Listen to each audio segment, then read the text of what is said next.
I caught my future mother-in-law pretending to be the one marrying my fiancé, and she destroyed my dress in the process. So, I've been engaged to my fiancé for a year and we're planning to be married in December in Colombia, and of course, I'm beyond pumped. It's going to be a destination wedding for us, and I was very happy that I was able to talk him into having one. My soon-to-be mother-in-law is extremely upset about this. I always knew that she wasn't really my biggest fan. She's polite and very fake-friendly, but she'll do things like sit on my fiancé's lap, tuck his hair behind his ear, and cut his food for him. On one occasion, I actually saw her feed him in public. However, to my fiancé's credit, once I told him that I thought that was beyond weird, it never happened again. Future mother-in-law is very upset about our destination wedding. She thinks we'll all be somehow unalive there, constantly complains about the cost of her airfare, the size of the wedding, the thought of my fiancé getting sick, etc. You get the picture. I try to limit her exposure to my wedding planning. Though when I do this, she complains to my fiancé behind my back about how she's being excluded. She came over yesterday, theoretically to see our new house, but instead offered the following criticisms. She hates my engagement ring because it's far too extravagant, and there are children starving in Africa, and that I'm getting fat, so I need to watch the calories or I won't fit into my dress. Meanwhile, she's bragging about her diet and how chic and slenderizing her mother of the bride dress is. This delightful conversation was interrupted by my fiancé asking me to help him put a bed in the spare guest room together, so I left her to her own devices and Netflix while I helped. About 40 minutes into assembly, I went to take a bathroom break and headed into the master bedroom, and what do I find but my future mother-in-law struggling to yank my dress over her head but was freaking stuck. I blurted out, "What the hell?" and she immediately started stammering, "Oh my god, oh my god, oh god." At that point, my number one concern was her tearing the sheer backing of my dress, so I rushed over to help her. It was all for naught as she managed to scratch her way through the back of the dress and completely destroy the sheer material. She burst the side zipper of the dress and got a dirty footprint on the train. I asked her, as soon as I got her out of the dress, what the hell she thought she was doing. She responded that she was just trying to make sure the dress would fit me, because if the dress fit her, then it absolutely fit me too. If it didn't fit her, then I obviously had some work to do. Never mind that I just had my final fitting, and it had fit like a glove. My fiancé is very disturbed by what happened, as am I, mostly because I doubt she was trying to just try on the dress for funsies. There was also a bouquet of dried flowers on the bed that wasn't there before. I think the woman was actually trying to pretend she was the bride, which for so many reasons, is so wrong. She hasn't offered to pay for any of the repairs to the dress, and I have no idea how much it's going to cost until I can get to the seamstress tomorrow. In the meantime, in lieu of an apology, she's lecturing me on spending so much money on a wedding dress, and clearly, the trouble she had getting into the dress was a sign to get something less dramatic and ostentatious. It's taking everything in me to tell her to not pound sand. Update 1. First things first, the wedding is off. We are still together and remain engaged, but things are very, very strained between us. The only thing that has really stopped me from leaving this relationship is that I love him from the bottom of my heart, and I can see how much this is hurting him. I really want to work past this if we can, and we're both committing to seeing a couples therapist.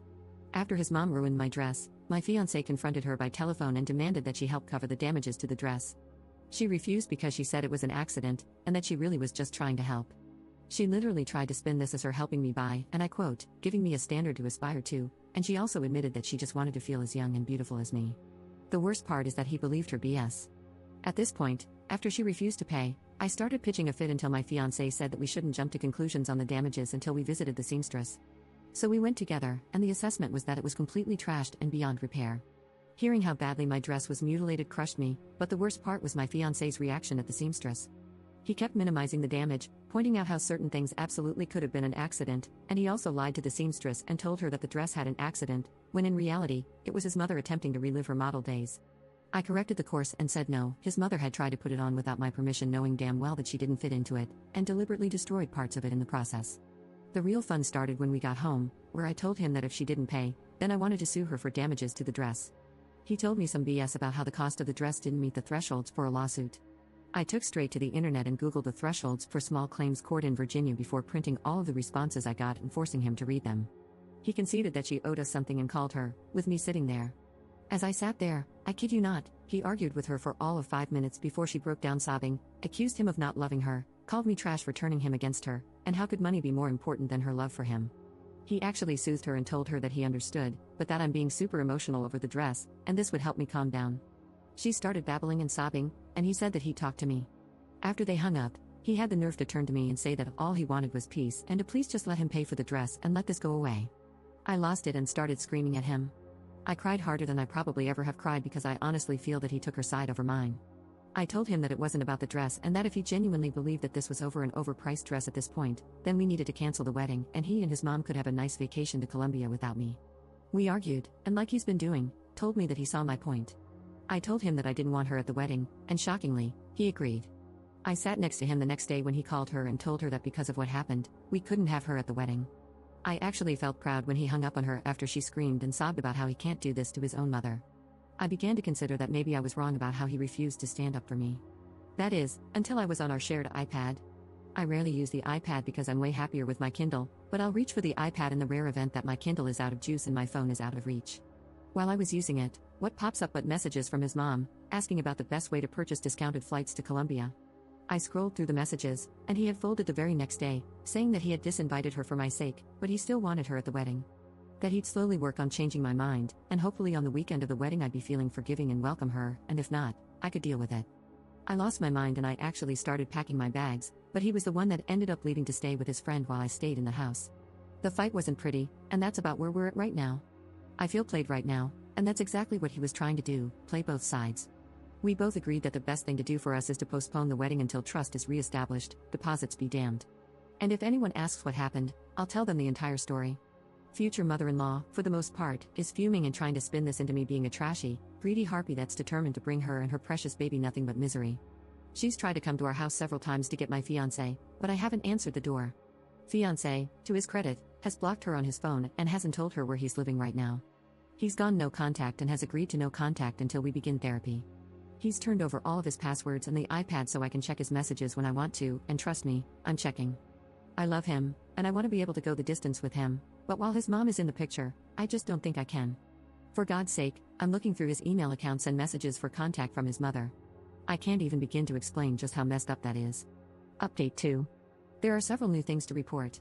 One being that my fiancé has kept his end of the bargain. He's had no contact with his mother, and I know for sure because I'm religiously checking his accounts, and she's also losing her mind. This week, I have had my Ring app go off 4 times, all at odd hours of the night, and it's her. I have footage of her shoving notes under my door.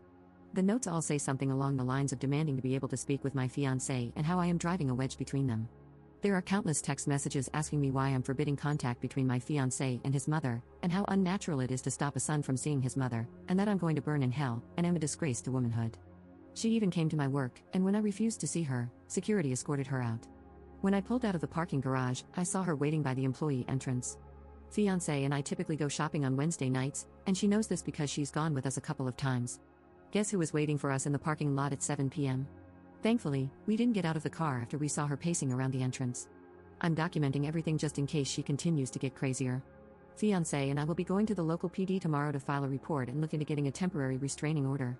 Thank you to everyone that's offered me kind words, support, and even offers of baked goods. You guys are wonderful, and I really appreciate you.